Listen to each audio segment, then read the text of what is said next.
बिस्मिल्लाहिर्रहमानिर्रहीम। अस्सलाम वालेकुम नाज़रीन, प्रोग्राम खबर की खबर के साथ मैं हूं आपका मेज़बान डॉक्टर बुलंद इक़बाल। नाज़रीन, आज प्रोग्राम में सबसे पहले बात करना चाहेंगे कोरोना की दूसरी लहर के हवाले से। बहुत दिनों से बातें की जा रही थी कि शायद पाकिस्तान में कोरोना के केसेस बढ़ने शुरू हो जाएं और अब हम ये देख रहे हैं कि कोरोना के केसेस में काफ़ी हद तक इजाफा हो गया। यहाँ तक कि इस्लामाबाद के तालीमी इदारों में भी कोरोना के मुस्बत केसेस सामने आ रहे हैं। यही वजह है कि वजारत तालीम ने अब अपनी रिकमेंडेशंस या तजावीज़ दे दी हैं कि 24 नवंबर से स्कूलों को मरहलावार बंद कर दिया जाए। और आपको ये बताते चलें कि 31 जनवरी तक बंद करने की तजावीज़ दी गई हैं। बैनुल सूबाई वज़रात तालीम की जो कॉन्फ्रेंस है वो 23 नवंबर को मुतवक्को है और इसीलिए 24 नवंबर की इस डेट का ऐलान किया गया है। इस ऐलान के मुताबिक या इस ये जो तजावीज़ हैं इनके मुताबिक 24 नवंबर से प्राइमरी स्कूल्स जो हैं वो बंद करने की तजवीज़ दी गई है और 2 दिसंबर से मिडिल स्कूल्स और 15 दिसंबर से सेकेंडरी स्कूल्स जो हैं वो बंद करने की तजवीज़ है। नाज़रीन, क्या इस वक्त देखना ये होगा कि क्या बच्चों के स्कूलों में कोरोना के केसेस बढ़ रहे हैं या बच्चों में कोरोना फैल रहा है। और हम ये देखते हैं कि पाकिस्तान मेडिकल एसोसिएशन के secretary general doctor Qaiser Sajjad पहले ही बहुत से लेटर्स जो हैं वो हुकूमत को लिख चुके हैं। ख़ास तौर पे जो करंतना सेंटर्स बने हुए थे, आइसोलेशन सेंटर्स बने हुए थे, उनको बंद करने की तारीख़ आगे बढ़ाने के हवाले से भी डॉक्टर कैसर सज्जाद ने पहले भी लिखा है। और इसके अलावा भी गाहे बगाहे आवाम को जलसों के हवाले से, पब्लिक गैदरिंग के हवाले से मुतनब्बे करते रहे कि ये पब्लिक गैदरिंग्स या जलसे या बग़ैर SOPs फॉलो करते हुए लोगों का एक दूसरे से मेल मिलाप जो है ये बिलाखिर कोरोना के बढ़ाव का सबब बनेगा या कोरोना के फैलाव का सबब बनेगा। पूरी दुनिया इस वक्त कोरोना की दूसरी लहर की लपेट में है और पाकिस्तान में भी अब केसेस जो हैं वो देखने में आ रहे हैं। और अब देखना ही होगा कि क्या बैनुल सूबाई वज़रात तालीम का जो इजलास है उसमें मुख्तलिफ सूबों के जो वज़रात तालीम है वो क्या तजावीज़ देते हैं या किस तरह, क्योंकि 18वीं तरमीम के बाद से स्कूलों का यानी इसकी बंदिश या इसका जो ऐलान है वो सूबाई हुकूमतों की जानिब से किया जाता है। NCOC की जानिब से जो रिकमेंडेशंस थी उसके ख़िलाफ़ हाई कोर्ट में बाकायदा एक अपील भी की गई और उसमें भी ये ख़दशा ज़ाहिर किया गया था कि शायद स्कूलों को बंद कर दिया जाए। लेकिन हाई कोर्ट ने ये दरख्वास्त जो है मुस्तरद कर दी है, ये कह के कि ये स्कूलों का बंद करना तालिब इल्मों के मफाद में, उनकी बेहतरी के लिए, उनके बचाव के लिए किया जा रहा है, इसलिए अदालत जो है इस मामले में बिल्कुल मुदाखलत नहीं करेगी। यानी चूँकि स्कूल्स चाहते हैं कि खुले रहें और बच्चों से फ़ीस भी ली जाती रहे, SOPs पर अमल दरामद करते हुए कोशिश ये की जाती है कि स्कूल बंद ना किए जाएं। लेकिन अब ऐसा लग रहा है कि शायद स्कूलों को बंद कर दिया जाए 24 नवंबर से 31 जनवरी तक। इस वक्त हमारे साथ ऑनलाइन मौजूद हैं पाकिस्तान मेडिकल एसोसिएशन के सेक्रेटरी जनरल जनाब डॉक्टर कैसर सज्जाद। अस्सलाम वालेकुम सर, खुशामदीद कहते हैं प्रोग्राम खबर की खबर में।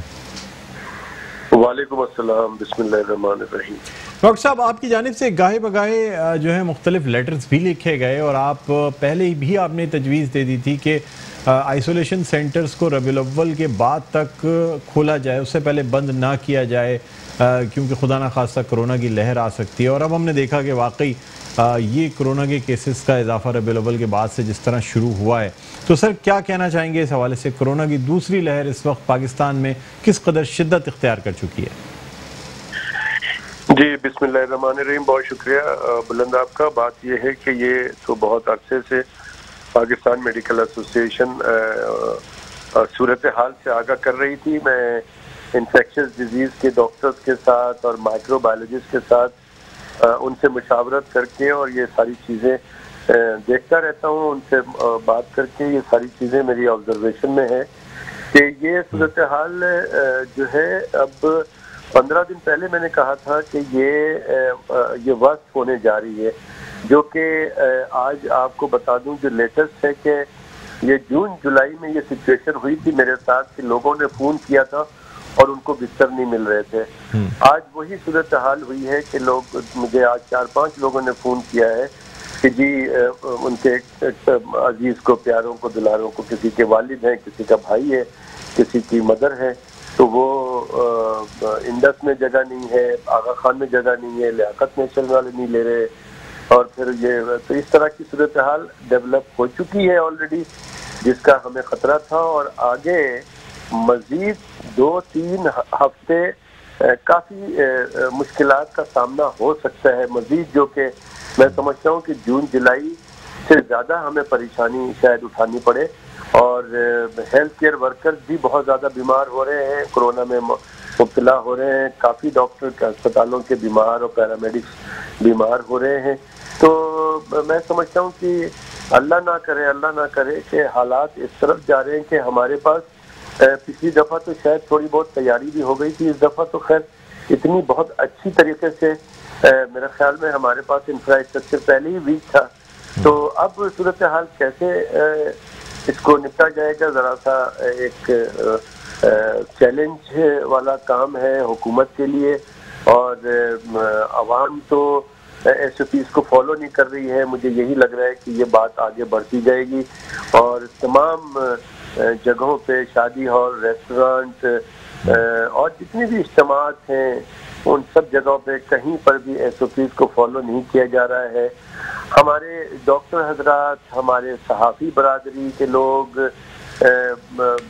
रिपोर्टर्स, कैमरामैन, फिर जितने भी सरकारी या जो प्राइवेट इदारे हैं जो जिम्मेदारान हैं, वो सब आपस में गले मिल रहे हैं, हाथ मिला रहे हैं।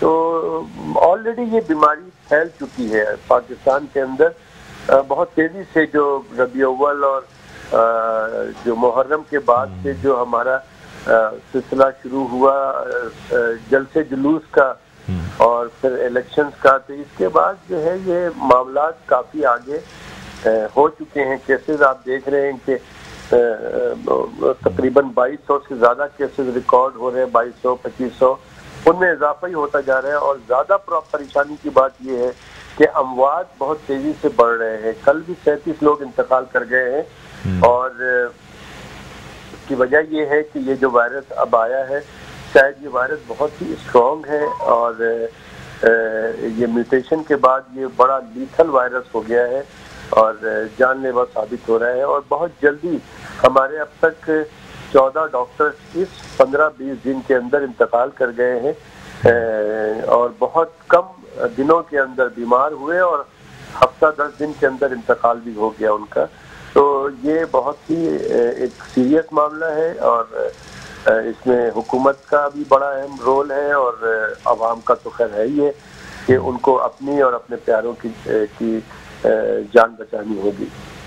और डॉक्टर साहब ये बताइएगा कि स्कूलों को बंद करने की रिकमेंडेशन है, पहले इस पर बड़ी बहस की गई और एक हफ्ता कबल जो है वो बैन सूबाई वज़राए तालीम का इजलास भी हुआ गया, लेकिन कोई फैसला नहीं हो सका, जिसकी वजह से अब तजवीज़ जो है वो वज़ारत तालीम ने, वफाकी हुकूमत ने तो दे दी है।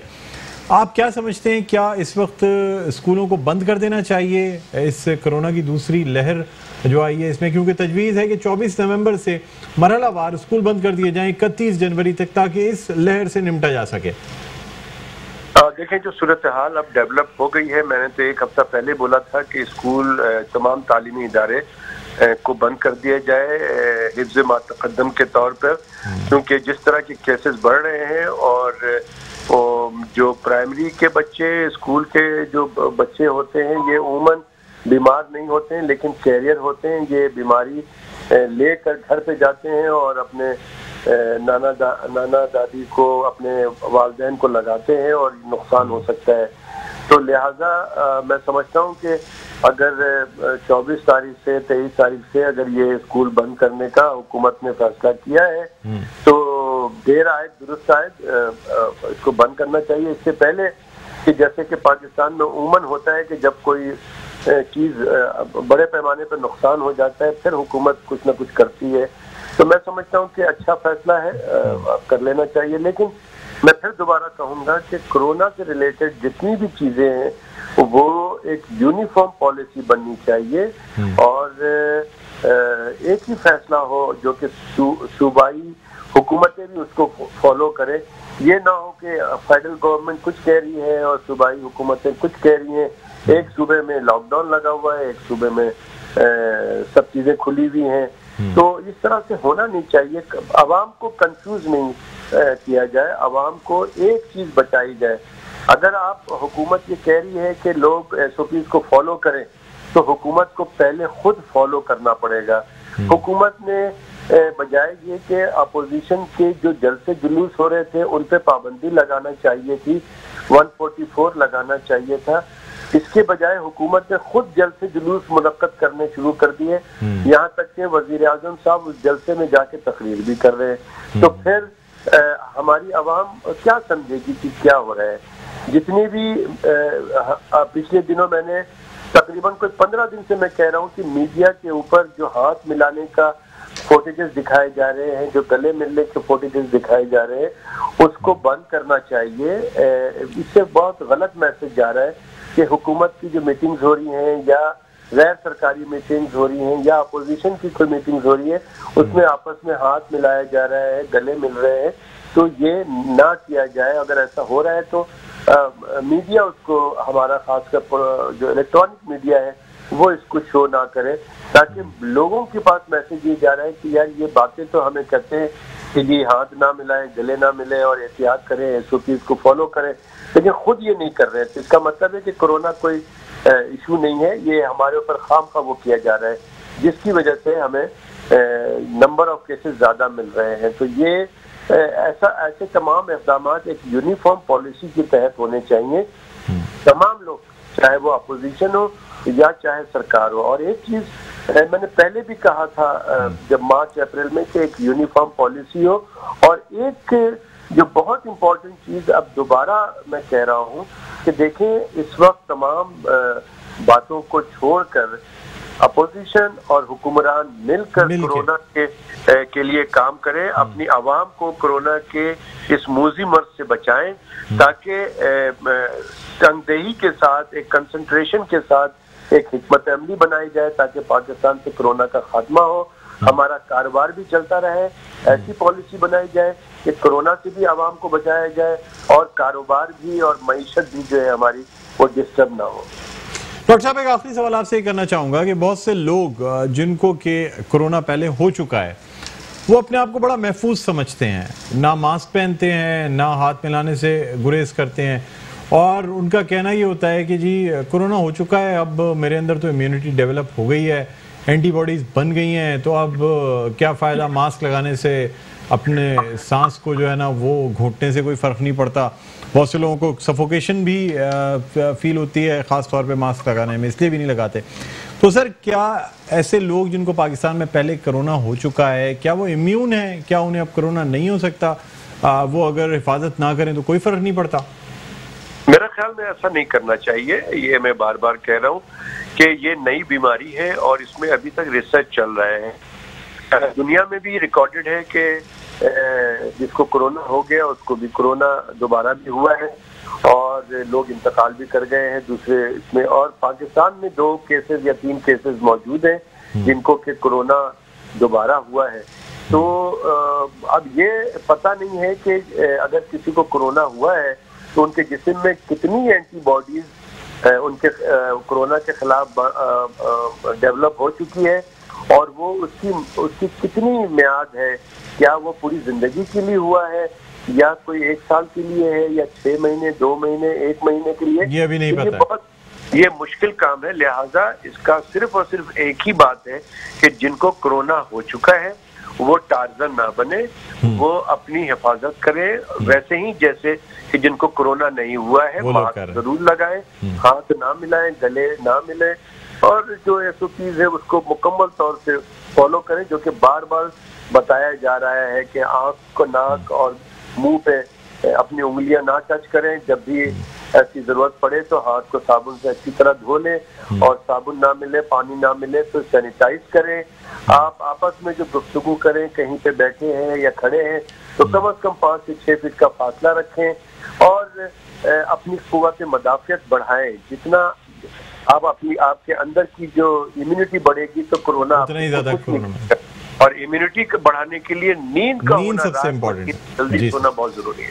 ठीक है सर, बहुत शुक्रिया डॉक्टर कैसर सज्जाद साहब, आपने हमारे प्रोग्राम के लिए वक्त निकाला। नाज़रीन, doctor Qaiser Sajjad, secretary general Pakistan medical association, हमारे साथ ऑनलाइन मौजूद थे। यहाँ एक छोटा सा वक्फा लेना चाहेंगे, वक्फे के बाद दोबारा आपकी खिदमत में हाजिर होते हैं। देखते रहिए प्रोग्राम खबर की खबर।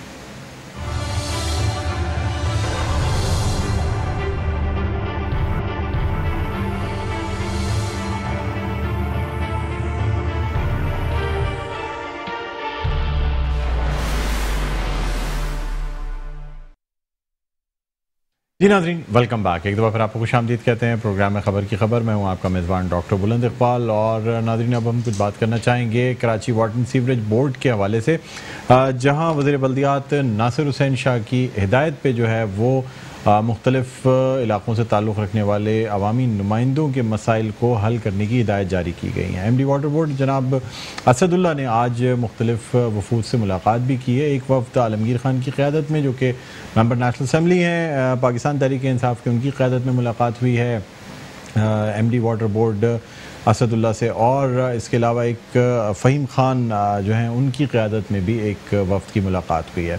MD वाटर बोर्ड जनाब असदुल्ला का ये कहना है कि मुख्तलिफ़ इलाक़ों में जो है काम किया जा रहा है, लाइन्स की सफाई का काम भी जारी है। कोशिश ये की जा रही है कि इन मसाइल को बिला किसी तफरीक़ और बिला किसी इम्तियाज़ के इन मसाइल को हल किया जाए। बहरहाल नाज़रीन, हम इस वक्त बात करना चाहेंगे, हमारे साथ ऑनलाइन मौजूद हैं MD Karachi water and sewerage board Asadullah साहब। अस्सलाम वालेकुम सर, खुशामदीद कहते हैं प्रोग्राम खबर की खबर में। अस्सलाम वालेकुम। वालेकुम सलाम।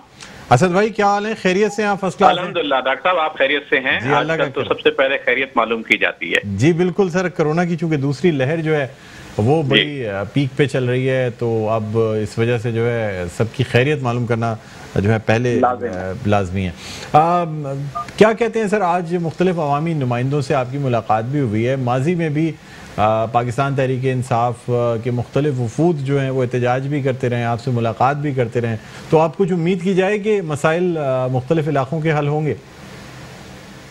डॉक्टर साहब, आपको तो मालूम है कि कराची के अंदर जो पानी की इस वक्त सूरत हाल है वो 48% पानी अवेलेबल है और 52% पानी अवेलेबल नहीं है। ये आपके तवज्जुह से पहले भी मैं अर्ज कर चुका हूं और अब भी आपके नाजरीन को ये बात जरूर मालूम होना चाहिए कि 48% पानी अवेलेबल है और उसी को डिस्ट्रीब्यूट किया जाता है।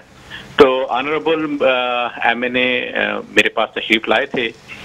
उनमें मेरे जो बहुत ही दोस्त हैं, अजीज हैं दोनों मेरे, वो दोनों तशरीफ लाए थे मेरे पास। एक आलमगीर साहब आए थे और दूसरा फ़हीम साहब आए थे। तो उनके मसाइल जो थे वो पानी के थे और आलमगीर साहब का जो मसला था वो था PCHS का, I mean to Khalid bin Walid road का जो इलाका है वो उनका एरिया है।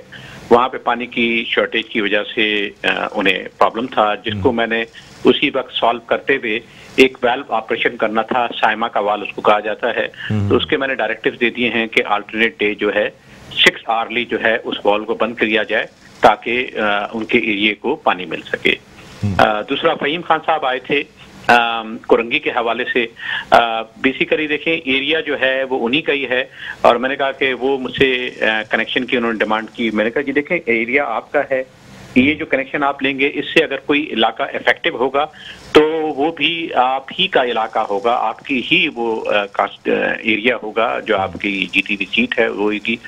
तो उसका अगर कोई प्रॉब्लम आएगा तो आपके एरिया पे ही इम्पैक्ट आएगा। तो उन्होंने कहा नहीं जी, हम उसको कंट्रोल कर लेंगे, आप ये कर दें। तो मैंने उन दोनों हजरात की जो रिक्वेस्ट थी, जो उनका हुक्म था, वो मैंने ऑर्डर प्लेस कर दिया और उनको मैंने कहा कि जी ठीक है, आपका एरिया है इफेक्टिव, अगर आपका ही होगा एरिया तो फिर आप ही उस आवाम आप ही के पास आएगी, तो फिर आप ही उन्हें कंट्रोल कीजिएगा। तो दिस वाज द सिचुएशन। अच्छा, ये भी बताइएगा सर कि जो कराची में पानी सप्लाई किया जाता है, कितने फीसद पानी जो है वो लाइन लॉसेस की वजह से ज़ाया हो जाता है? आप क्या समझते हैं कि जितनी यानी कराची को जितना पानी मिलता है, क्या तमाम पानी जो है वो सारिफीन तक पहुंच जाता है, या वाटर लीकेजेस की वजह से, लाइन लीकेजेस की वजह से, प्रॉपर डिस्ट्रीब्यूशन सिस्टम ना होने की वजह से पानी ज़ाया भी होता है? मैं अर्ज करता हूँ, देखें जिस कॉन्टिनेंट में हम बैठे हुए हैं, इंडिया, पाकिस्तान, बांग्लादेश, अगर आप जाके नेट पे देखेंगे कि दिल्ली वाटर जेल जो है उन्होंने अपनी साइट पे लिखा हुआ है 20% वेस्टेज।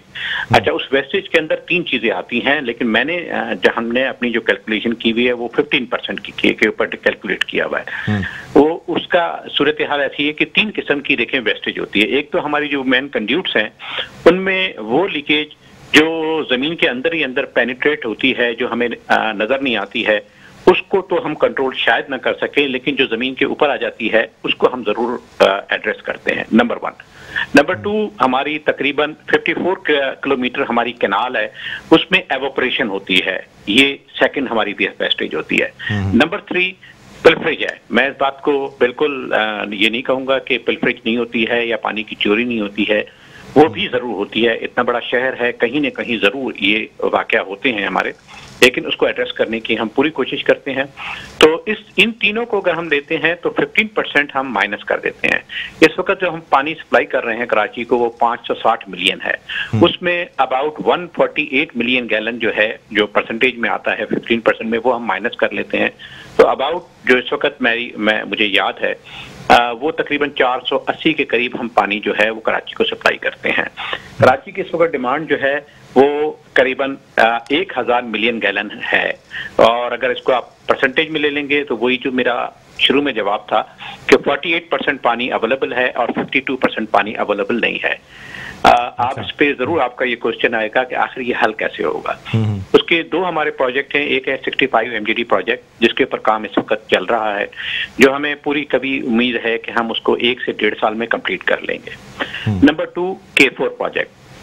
K4 प्रोजेक्ट जो है उसका सिविल वर्क जो है वो तकरीबन 45% कंप्लीट हो गया है, और अब जैसे कि आपके इल्म में होगा कि वापडा जो है उसने उसको टेक ओवर करने जा रही है, और फेडरल गवर्नमेंट और प्रोविंशियल गवर्नमेंट ने ये डिसाइड किया है कि इसको अब जो है वो वापडा जो है वो कंप्लीट करेगी।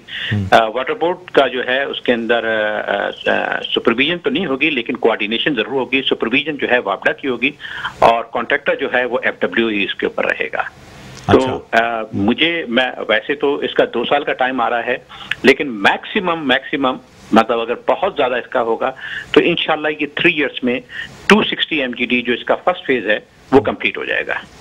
सर, एक अरसे से ये मंसूबा जो है लैतोलाल का शिकार है, और अभी तक तो ये कहा जा रहा है कि इसका जो रूट है उसका भी सही तायुन नहीं किया गया है, प्लस इसकी जो इस रूट में जो ज़मीन आती है, लैंड जो है उसको एक्वायर भी नहीं किया गया है, बहुत सारी चीज़ें इसमें हैं। तो क्या आप समझते हैं कि ये वफाकी हुकूमत के इनिशिएट करने की वजह से फ़ौरन, क्योंकि अभी तो सर 2 महीने 2.5 महीने से इस पर सवाए मीटिंग्स के या थोड़ी बहुत इनिशियल चीज़ों के अलावा भी कोई काम नहीं हुआ है, फिर भी आप समझते हैं कि ये 2 साल में या 2.5 साल में कंप्लीट हो जाएगा? मैं आपको जवाब दे देता हूं। ये ऑफिशियल स्टेटमेंट है क्योंकि ऑन एयर है ये बात। तो मैं ये बताता चलूं कि टोटल जो है इसकी लेंथ है 121 किलोमीटर, 121 किलोमीटर। 121 किलोमीटर में से तमाम लैंड जो है वो एक्वायर हो चुकी है। सिर्फ 5 किलोमीटर जो है उसके ऊपर कोर्ट केसेस हैं, जिसके ऊपर जो है अब ये डिसाइड किया गया है कि उसको जो है वो सीरियसली और कोर्ट के अंदर, हाई कोर्ट के अंदर उसको जो है वो गवर्नमेंट ऑफ सिंध जो है उसको प्लीड करेगी, और अगर उन लोगों को जो भी कंपनसेशन देना होगा, जो भी जिसको कहते हैं मुनासिब का कंपनसेशन, वो दे के ये 5 किलोमीटर में कर लिया जाएगा। तो अगर आप इसकी टोटल आप देखेंगे तो 121 किलोमीटर में से सिर्फ 5 किलोमीटर पे केसेस है, रिमेनिंग लैंड जो है वो अवेलेबल है।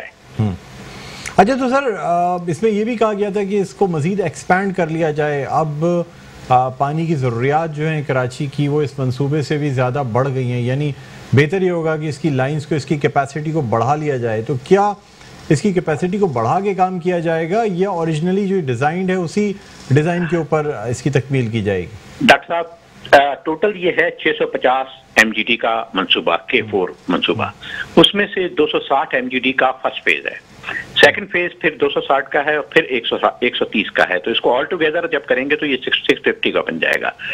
इरफा ने हमें जो है गवर्नमेंट वाटर बोर्ड को या कराची को जो पानी है वो देने से इनकार कर दिया था, जिसके ऊपर गवर्नमेंट ऑफ सिंध ने ये डिसीजन लिया कि जो उसका अपना कोटा है उसमें से 260 MGD दे दिया गया है। लेकिन आपको मालूम है कि कराची को पानी हर हालत में दिया जाएगा, तो फेडरल गवर्नमेंट और प्रोविंशियल गवर्नमेंट जो है वो इस डिस्कशन में है, इरसा भी इसमें है कि इसके अंदर जो रिमेनिंग 260 और 130 MGD का, जैसे मैंने आपसे अर्ज किया, वो इरसा से मिलेगा तो रिमेनिंग जो 2 फेजेस हैं वो कंप्लीट होंगे।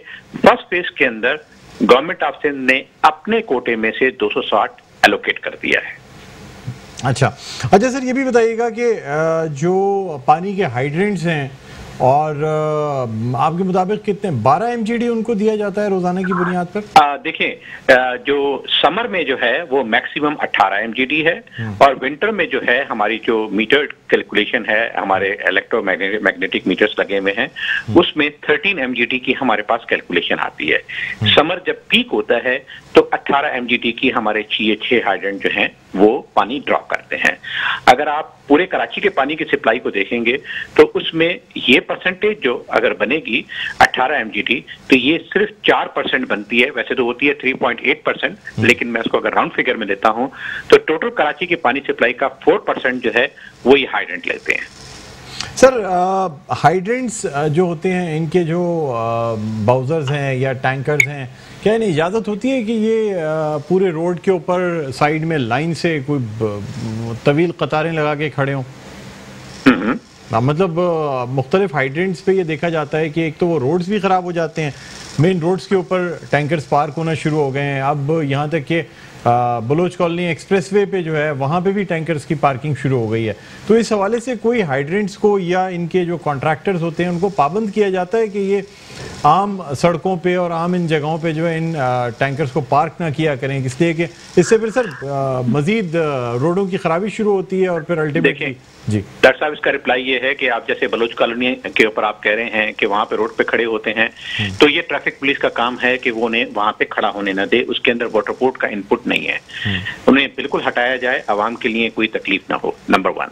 नंबर 2, ये जो हाइड्रेंट का टैंकर की जो सप्लाई होती है, इसका 40% बायर जो है वो DHA है, और DHA के अंदर पानी की शॉर्टेज है, और DHA जो है नेचुरली वहां पे जो रहते हैं लोग वो उसको अफोर्ड भी कर सकते हैं। तो 40% बायर जो है वो बेसिकली DHA है, और रिमेनिंग जो है आपने ये भी देखा होगा कि जब ये आए दिन कराची शहर में कहीं पे आग लगती है तो इन्हीं हाइड्रेंट से, हमारे हाइड्रेंट से ही जो है उन जिन जगहों पे आग लगती है, आपने देखा होगा, आपने कल नशर भी जरूर किया होगा, मुझे उम्मीद है कि सारे आपके जो इन हाइड्रेंट से बिल्कुल वाटर टैंकर्स जो हैं पहुंचा दिए गए थे, वाटर टैंकर से फ्री ऑफ कॉस्ट हम पहुंचाते हैं ताकि वो जहां पे भी आग लगे।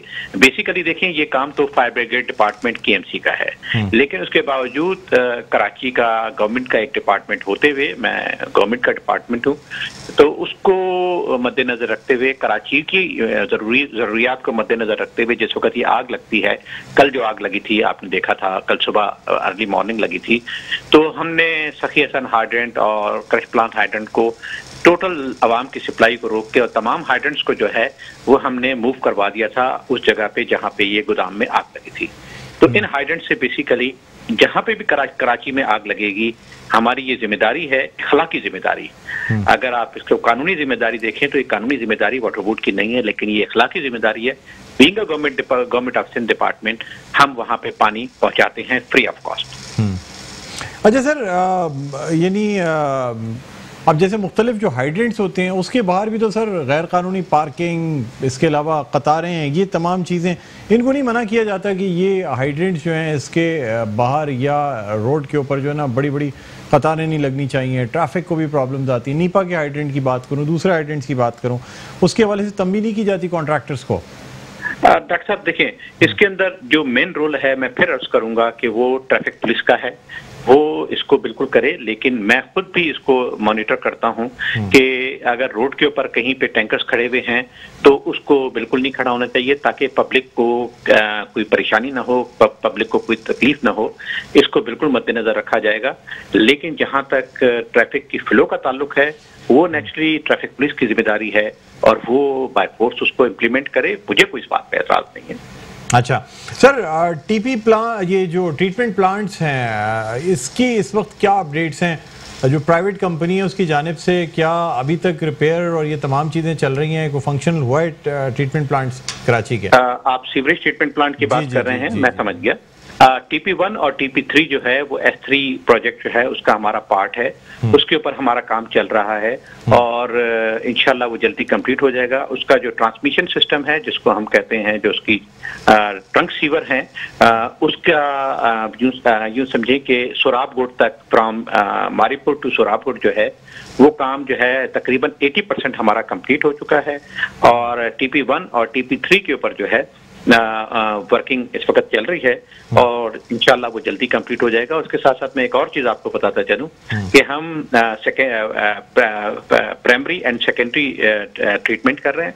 उसके बाद हम टर्शियरी ट्रीटमेंट करने के बाद हम TP1 से तकरीबन 50 मिलियन गैलन पानी जो है वो हमारी PPP मोड के अंदर जो है वो एक प्रोजेक्ट हमारा इस वक्त चल रहा है, जिससे हम सेकेंडरी ट्रीटमेंट कर लेंगे। उसके बाद उसकी जो है फाइन ट्रीटमेंट करने के बाद हम साइट एरिया को जो है वो पानी सप्लाई करेंगे और जो भी कंपनी होगी वो उस साइट को देगी और साइट से खुद ही पैसे ड्रॉ करेगी। उससे एक फायदा ये होगा, एक तो साइट की रिक्वायरमेंट पूरी हो जाएगी और दूसरा जो पानी हमारा स्वीट वाटर बचेगा वो पब्लिक के ड्रिंकिंग के लिए काम आ जाएगा। सर, ट्रीटमेंट प्लांट्स की अगर बात की जाए जो उसकी रिपेयरिंग साल से चल रही है, जबकि उनके प्रोजेक्ट डायरेक्टर्स का ये कहना होता है कि जी हम इस पे काम कर रहे हैं, वैसे साइट पे जाके देखें तो कुछ भी नहीं, जाले लगे होते हैं। तो क्या वाकई ये कभी कारगर हो भी पाएंगे या ये TP1, TP3 या ये जो आपके ट्रीटमेंट प्लांट्स हैं तीनों, ये बस कराची के लिए कहा जाता रहेगा लेकिन काम नहीं करेंगे? डॉक्टर साहब, नहीं, उस पर काम चल रहा है, लेकिन अगर आपका ये ख्याल है और बिल्कुल आप सही फरमा रहे हैं कि अगर कॉन्ट्रैक्टर परफॉर्मेंस नहीं कर सकेगा तो हमारे पास ये क्लॉज मौजूद है कि हम उसको जो है रिस्क एंड कॉस्ट पे कैंसिल करके हम किसी और से करवा सकते हैं। ये हमारे पास कॉन्ट्रैक्ट में क्लॉज मौजूद है। अच्छा, तो अब अगर ये चीजें, कोई डेडलाइन दी गई है कि कब तक? क्योंकि सर देखिए, बगैर ट्रीटमेंट के सीवरेज का पानी जो है कराची का वो समंदर में जाता है, आबी हयात को भी खतरा है, मैंग्रोव्स को भी नुकसान पहुंच रहा है और बिल्कुल साहिल भी कराची की खराब होते जा रहे हैं, क्योंकि जाहिर सी बात है जब जी ये तमाम चीजें होती हैं तो कोई डेडलाइन सर बनाई गई है कि वाटर बोर्ड की जानिब से कोई डेडलाइन दी गई है प्राइवेट कंपनी को? सर देखिए, मुझे जो प्रोजेक्ट डायरेक्टर ने, मैंने अभी लास्ट जो मीटिंग की थी उसके अंदर भी और वो प्रेजेंटेशन भी उनकी आई थी, वो जो है 2022 की है उनकी लास्ट डेडलाइन जो है उनकी, जो उसकी कंप्लीशन डेट है। उसके अंदर कुछ टेक्निकल प्रॉब्लम्स आ गए थे, लेकिन अगर हम ये समझेंगे कि कोई परफॉर्मेंस हमें नजर नहीं आई, हम 2022 का इंतजार नहीं करेंगे। अगर हमें ये महसूस हुआ कि नई परफॉर्मेंस नहीं है और हम 2022 का इंतजार करें तो हम उसको कॉन्ट्रैक्ट को क्लॉज एक हमारे पास मौजूद है, हम टर्मिनेट कर देंगे। हम रीटेंडर भी कर सकते हैं एंड रिस्क एंड कॉस्ट पे दोबारा किसी और से भी करवा सकते हैं। ठीक सर, आरओ प्लांट एक बड़ी कैपेसिटी का जिसपे तकरीबन 50% काम हो चुका है और इसका इफ्तिताह भी पहले किया गया था, मजीद इसको देखा भी गया है। सर, ये कब तक कंप्लीट हो जाएगा कराची के लिए, यानी जो कि समझा ही जा रहा है कि काफ़ी लोगों को साफ पानी फराहम कर सकेगा? उसी कंपनी का है जो कंपनी ये टीबी ट्रीटमेंट प्लांट के काम कर रही है, और उसको जो है अब हमने दोबारा आउटसोर्स करने का टेंडर कर दिया है। इत्तेफाक की बात है, आज ही मैं उसको फाइनल करके और कंसर्न प्रोजेक्ट डायरेक्टर को भेजा है। वो अब उन आरओ प्लांट्स को अपडेट करके और उनको जो है वो फॉल कर दिया जाएगा। गवर्नमेंट ऑफ सिंध की ADB के अंदर उसके लिए पैसे जो हैं वो मख्तस कर दिए गए हैं और वो आरओ प्लांट जो हैं वो आपको जल्दी इंशाल्लाह चलते हुए नजर आएंगे। कब तक कोई टाइमलाइन? आई थिंक सो, मेरा एक इरादा, क्योंकि आज ही मैंने इत्तेफाक से किया है, तो वर्क ऑर्डर जो है वो विद इन अ वीक दे दिया जाएगा। उसके बाद उसकी मेंटेनेंस जो, क्योंकि काफी दिन अच्छे से बंद थे, उसकी मेंटेनेंस करने के बाद जो है हम उसको से 90 डेज के अंदर ऑपरेशन पोजीशन में आ जाएंगे इंशाल्लाह। तो ये पब्लिक प्राइवेट पार्टनरशिप, यानी इसको आउटसोर्स करके कंपनी नहीं, आउटसोर्स नहीं, पब्लिक प्राइवेट पार्टनरशिप नहीं कहलाएगी। और वो ये होगा कि जितना वो पानी जनरेट करेंगे, मीटर वहां पे लगा हुआ होगा, उसका रेट है, उस हिसाब से हम उन्हें पेमेंट करेंगे। अच्छा, उसके हिसाब से उनको पेमेंट की जाएगी जितने पानी की यील्ड होगी। ठीक है, बहुत शुक्रिया असदुल्ला साहब, आपने हमारे प्रोग्राम के लिए वक्त निकाला, thank you. MD Karachi water and sewerage board Asadullah हमारे साथ ऑनलाइन मौजूद थे। उनका कहना यह था कि बहुत जल्द आरओ प्लांट्स को भी फंक्शनल कर दिया जाएगा और सिंध हुकूमत की जानिब से जितने पर गैलन या पर लीटर पानी जो है वो उससे साफ़ किया जाएगा रिवर्स ऑस्मोसिस के ज़रिए, तो सिंध हुकूमत की जानिब से पेमेंट की जाएगी। इसके अलावा जो TP प्लांट्स हैं वो भी तकरीबन 2022 तक की डेडलाइन है। लेकिन अगर सिंध हुकूमत को ऐसा महसूस हुआ कि ये जो प्राइवेट कंपनी है जो ये काम कर रही है, अगर वो अप टू द मार्क नहीं है या उस काम में मज़ीद डिले हो सकता है, तो फिर उस कॉन्ट्रैक्ट को कैंसिल करके दूसरी कंपनी को ये कॉन्ट्रैक्ट दिया जाएगा। बहरहाल नाज़रीन, उम्मीद यही करते हैं कि कराची को न सिर्फ साफ़ पानी की फराहमी जो है वो हो सकेगी, बल्कि उसके साथ साथ जो सीवरेज के मसले मसाइल हैं उन मसाइल का भी हल मिल सकेगा। बहरहाल नाज़रीन, प्रोग्राम का वक्त अपने अख्ताम पर पहुँचता है। मुझे बुलंद इकबाल को इजाज़त दीजिए। अपना बहुत ख्याल रखिएगा। अल्लाह हाफ़िज़।